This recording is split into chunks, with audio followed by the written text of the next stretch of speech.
Kaedehara, why did you lead us to this beach? It is. In fact, my great-grandfather and the head of the Kamisato clan tracked the fleeing swordsmiths to this very location. Our hypothesis was correct. My great-grandfather was well aware of the truth behind the defective blades.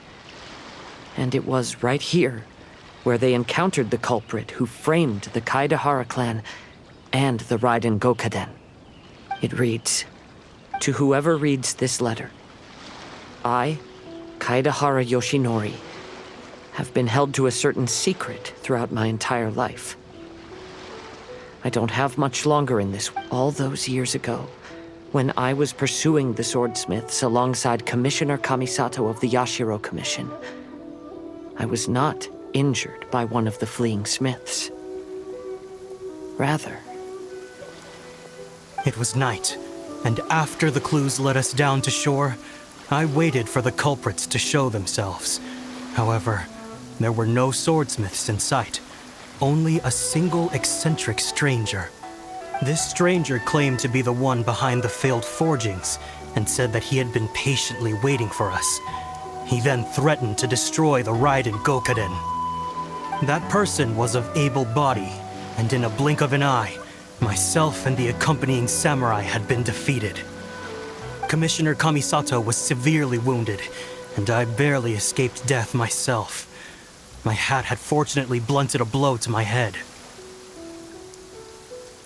The unusual stranger could have easily claimed my life at that moment, but after noticing my appearance, he stopped his attacks and sternly asked if I had any connection with the name Niwa.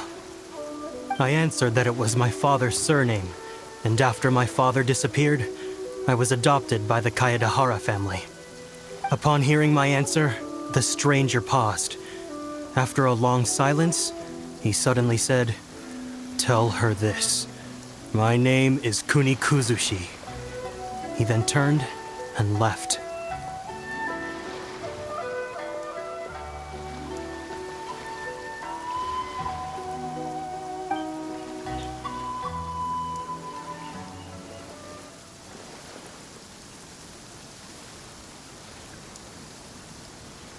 Wow.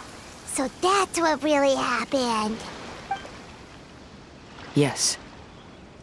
My great-grandfather and the head of the Kamisato clan escaped from death and learned that the forging diagram had been tampered with by Kunikuzushi. However, due to the encounter, the head of the Kamisato clan was worried that my great-grandfather would be falsely accused of being involved with the perpetrator. So even on his deathbed, the master of the Kamisato clan cautioned my great-grandfather to never speak of what happened.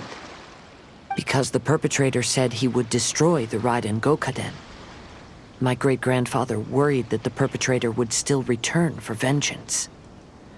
He said, "As the leader of the Kaedehara clan, I am deeply ashamed to witness the decline of the Isshin art.